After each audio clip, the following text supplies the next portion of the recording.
Mob সহিংসতা নিয়ন্ত্রণ করতে না পারলে নির্বাচনে এর প্রভাব পড়বে।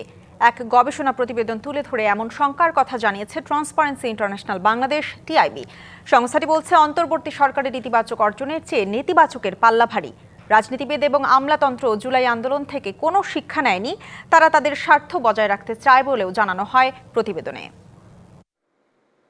কর্তৃত্ববাদ, পতন পরবর্তী ১.৫ বছর, প্রত্যাশা ও প্রাপ্তি বিষয়ে গবেষণা প্রতিবেদন তুলে ধরেছে ট্রান্সপারেন্সি ইন্টারন্যাশনাল বাংলাদেশ টিআইবি। এতে উঠে এসেছে, অন্তর্বর্তী সরকারের পুরো মেয়াদে আইন শৃঙ্খলা পরিস্থিতি অত্যন্ত নাজুক।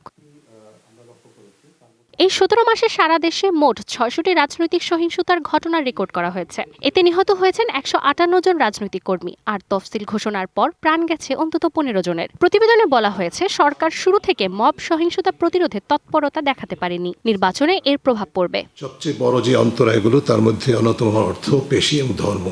এই তিনটি শক্তির অপব্যবহার, এবং তার বাইরেও জাতিসংঘ এবং আমাদের যে গুম প্রতিরোধ কমিশন হয়েছে, এই দুটি কমিশনের প্রতিবেদনের মৌলিক জায়গাগুলো, সুপারিশের মৌলিক জায়গাগুলো অবহেলিত আছে। কি বুঝলেন ভাই? অনলি যেটাই চাই।